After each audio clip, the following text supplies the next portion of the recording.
Bem-vindos a mais um Abrigo no Temporal. Hoje eu quero meditar nas palavras do Salmo 29. Salmo de Davi. Tributai ao Senhor, seres angelicais. Tributai glória e força ao Senhor. Tributai ao Senhor a glória devida ao seu nome. Adorai o Senhor na beleza da sua santidade. Ouve-se a voz do Senhor sobre as águas. O Deus da glória troveja. O Senhor está sobre as muitas águas. A voz do Senhor é poderosa. A voz do Senhor é cheia de majestade. A voz do Senhor quebra os cedros. Sim, o Senhor despedaça os cedros do Líbano. Ele faz o Líbano saltar como um bezerro e Sirion como um garrote selvagem. A voz do Senhor lança chamas de fogo.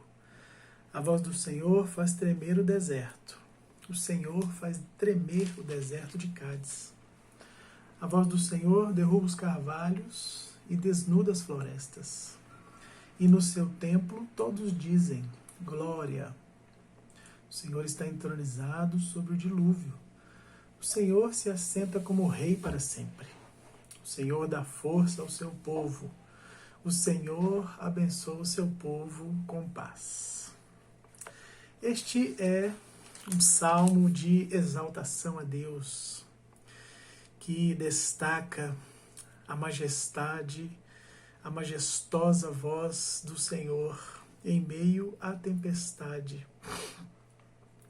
Esse salmo nos remete a vários outros textos bíblicos, mas também há alguns contextos, principalmente na antiguidade. Por exemplo, na crença dos cananeus, aquelas comunidades antigas que habitavam ali a região do Crescente Fértil. Haviam deuses, os quais se identificavam com barulhos, com sons de trovão.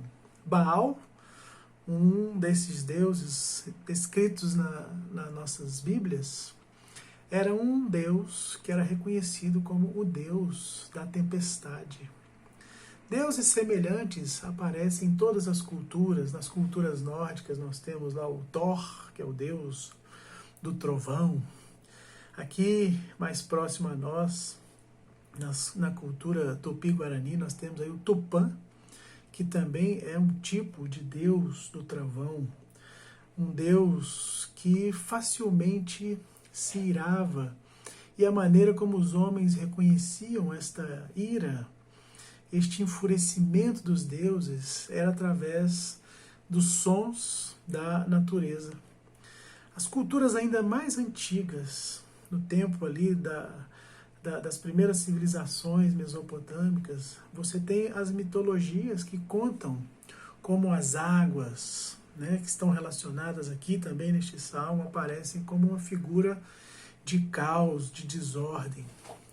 Mas na perspectiva bíblica, jamais os fenômenos da natureza em si mesmos, eles são algum tipo de problema ou estão associados a algum tipo de divindade. Castigos dos deuses, maldições divinas, etc.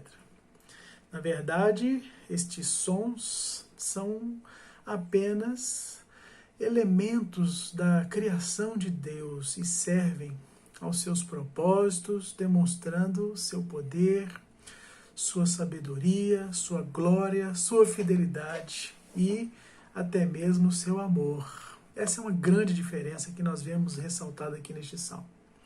Diferente dos deuses pagãos, em que a fúria destas entidades, elas representavam medo, que nós temos nesse salmo é uma linda descrição, que no texto original nós podemos observar com mais clareza.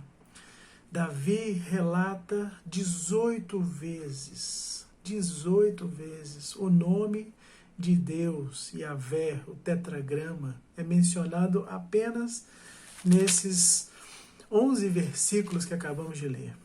O nome de Deus é um sinal de que o Senhor fez um pacto com o seu povo. E é por isso que esse salmo é lindo e ele é essa expressão de louvor e gratidão e de reconhecimento da pessoalidade de Deus. Deus é um Deus pessoal, diferente de todos os outros deuses e de todas as outras culturas. Mas nós precisamos também lembrar que Deus cria o mundo pela sua palavra. E Davi vai falar aqui da voz do Senhor. O que significa, então, esta expressão, a voz do Senhor? Nós precisamos lembrar que essa mesma voz é a voz que estava lá no Gênesis. Que quando Deus disse, haja luz, haja separação de terras e porções de terras, hajam animais, é a voz do Senhor que dá origem, é a voz do Senhor que cria todas as coisas. Interessante que esta voz é aquela voz que lá em Gênesis capítulo 3, versículo 8, quando Adão e Eva pecam e caem, a Bíblia diz que na viração do dia, Adão e Eva recebiam a voz que andava no meio do jardim. Mas naquele dia, quando eles pecaram, eles tiveram medo e se esconderam ao ouvir a voz do Senhor que estava andando no jardim. Nas Escrituras, meus irmãos e irmãs, a voz de Deus não é apenas uma onda sonora ou um poder da natureza. Pois se fosse assim, seria apenas um elemento criado. Mas não. A voz do Senhor, a qual o salmista se refere aqui, é o próprio poder dos atos de Deus em ação. É Deus vindo até nós, comunicando a sua graça a nós.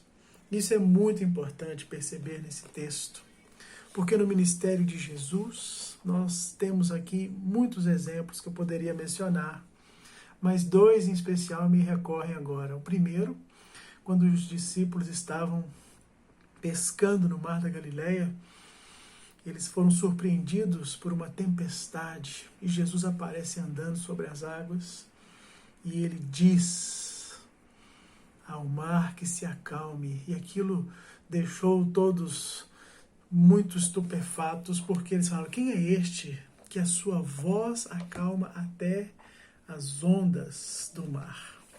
No outro evento, Jesus estava passando e foi interpelado por um centurião romano, cujo servo estava doente. E aquele centurião, entendendo quem estava diante dele, que era o próprio Deus, ele disse, Jesus disse para ele, eu vou na sua casa, mas o centurião disse, não precisa. Basta o Senhor dizer uma palavra e o meu servo ficará curado. Jesus ficou impressionado com aquela fé. Hoje eu quero orar assim com você, porque ao lermos esse salmo, nós podemos ter a confiança de que a voz do Senhor é poderosa. E o que ele diz, e o que ele determina pela sua santa palavra, pela sua voz, é aquilo que nos faz caminhar em fé. Que você receba também a fé como a daquele centurião. Basta o Senhor dizer uma palavra e todas as circunstâncias mudam. Basta o Senhor dizer uma palavra e nós teremos paz, como diz aqui o salmista. O Senhor dá força ao seu povo, o Senhor nos abençoa com paz. Senhor, eu oro para que a Tua voz seja ouvida, que a Tua voz atinja os nossos corações e ela tranquilize a nossa vida, como nós podemos ouvir pela santa palavra que acabamos de ler. Então, Senhor, que a Tua voz ecoe dentro do nosso espírito, pelo próprio Espírito de Deus, nos levando a confiar que a Tua voz é poderosa, que a Tua determinação é poderosa, e que quando o Senhor fala, o Senhor age. O Senhor executa os Teus atos por meio da Tua palavra, por meio da voz que é poderosa. Então, anima-nos. Enche-nos, Senhor, renova-nos, te pedimos e abençoa-nos com paz. Que o Senhor te encha dessa graça e que você ouça a sua voz todos os dias da sua vida. Deus te abençoe.